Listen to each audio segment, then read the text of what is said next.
Welcome to This Week at Otterbein. I'm Krista Scott. On the show, learn about some different things to do this Valentine's Day. And I'm Tim Neptune. Also this week, Jay Corbett explores the online world of Harry Potter in Tech Time. But first, the Otterbein String Orchestra wants you to spend part of your Valentine's Day with them. The orchestra will perform at February 14th at 7 p.m. at the Prince of the Peace Lutheran Church in Dublin. The show is called Love Letters from the Keyboard. It will feature pianist Nicholas Ross in Mozart's Piano Concerto No. 12 in A major, and Gerald Finzi's Eclogue for the piano and strings. The concert is free and open to the public. You can also take your Valentine to a free show the night before at Uptown Westerville's Old Bag of Nails pub. Otterbein University's Department of Music's Opus 1 Vocal Jazz Ensemble and the Black Bear Duo will perform on February 13th at 8 p.m. Opus 1's set will feature a variety of pieces from jazz standards to modern pop. The Black Bear Duo will perform a set of original jazz compositions with styles of swing, Latin, and funk. Admission is free and all ages are welcome. Pi Beta Sigma will be collecting phone books for recycling now until Wednesday, February 17th. The phone books can be dropped off at the front porch of 72 West Plum Street, or you can contact Connor Dunn. Come out Saturday, February 13th for the 2016 Westerville Community Bowl-a-thon at the Columbus Square Bowling Palace.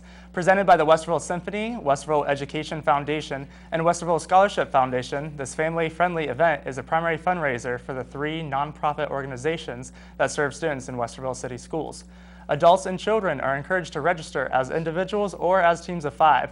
Teams may bowl either at 1 or 2:30 p.m. Those interested in bowling or sponsoring are encouraged to email those interested in bowling or sponsoring. Encouraged to email Westerville Bowl-a-thon or visit its website. Next on This Week at Otterbein, learn what the men's basketball coach thinks about his first season leading the team. But first, here are some upcoming campus events to keep in mind when making your plans this week.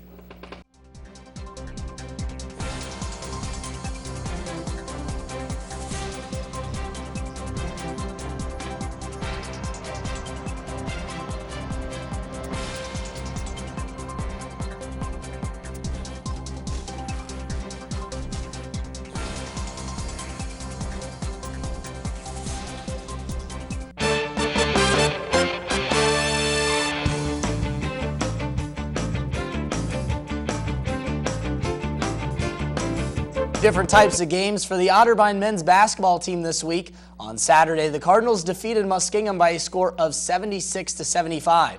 Jake Phillips hit the game-winning 3 as the clock expired to give the Cardinals the victory. Here's the call of the action on Otterbein TV. Jake Phillips pulls up for 3, got it to go! Jake Phillips at the buzzer, knocks down the 3, and has won the ball game for the Otterbein Cardinals. Phillips was the second leading scorer for Otterbein in the game, totaling 15 points. Matt Hughes led the way for the Cardinals with a double-double, posting 22 points and 10 rebounds. On Saturday, the men's team then hit the floor up in University Heights against the number 4 team in the country, the John Carroll Blue Streaks, on Wednesday night, and it was a rough night for Coach Euler's team. Otterbein fell by a final score of 95-48, posting their second largest loss of the campaign at 47 points. No player for the Tannen Cardinal was in double figures in the game. Mark McEwen came the closest, contributing 8 points on 3 of 12 shooting. Otterbein struggled mightily from the floor, shooting just 28%. The Cards will have another road trip on Saturday as they will travel to take on Baldwin Wallace up in Berea. Tip-off is set for 3 p.m. After a thrilling overtime win in New Concord on Saturday, the Otterbein women's team followed that up with a 10-point win over John Carroll on Wednesday night.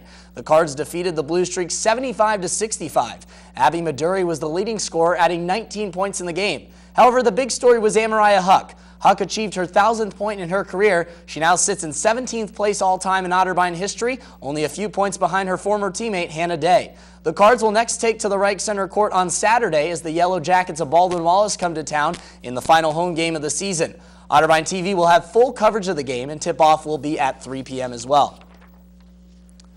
The Otterbein track and field teams were in action this past weekend up in Findlay, Ohio. There was a new school record set at the meet by the men's 4x4 relay team. Chase Grayson, Julian Lowe, Justin McCurdy, and Nick Kursden finished in a time of 3:22.26 to give the team the record.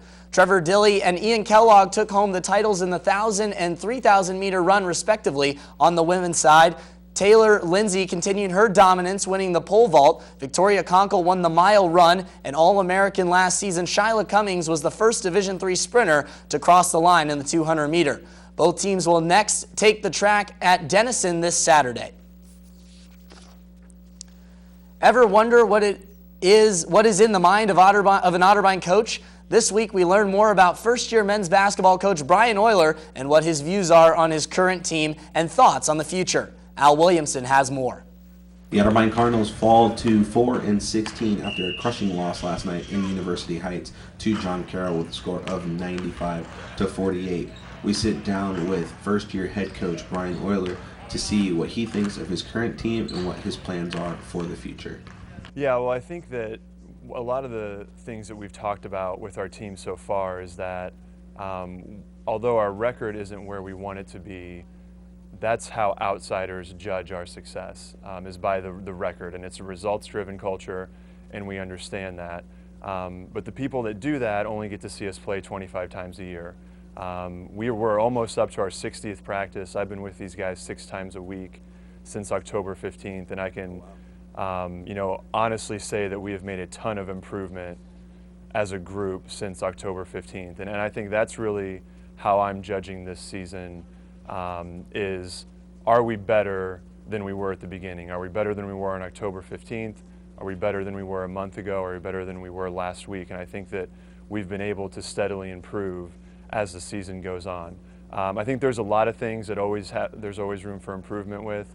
I've been really happy with our turnover numbers, with our rebounding numbers. We've gotten to the free throw line more than our opponents this year. I think one of our struggles recently has been transition D, which we'll continue to work on moving forward. But like I said in the beginning,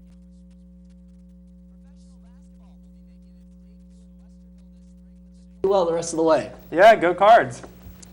Everyone loves Harry Potter, but what they love more is finding out what house they belong to. On this week's Tech Time with Jay, Jay looks at the website pottermore.com.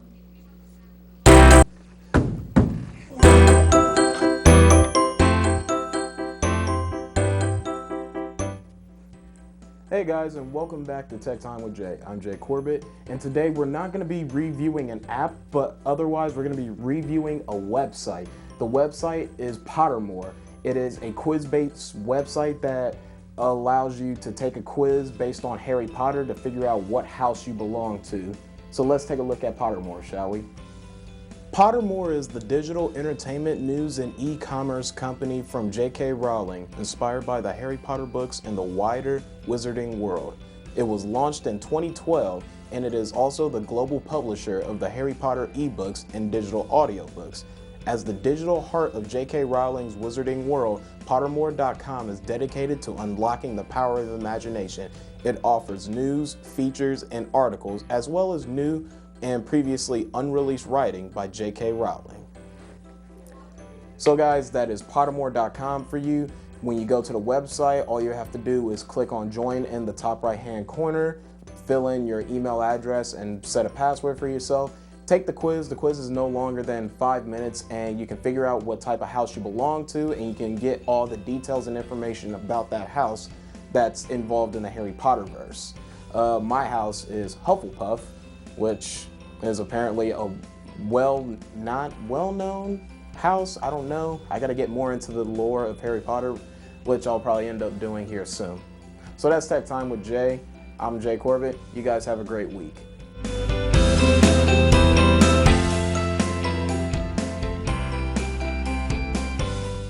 Thanks for that, Jay. I actually checked out the website myself, and it turns out I'm a Ravenclaw. And I'm a Gryffindor. I'm Ravenclaw as well, so. Well, that's all for this week at Otterbein. Thanks for watching.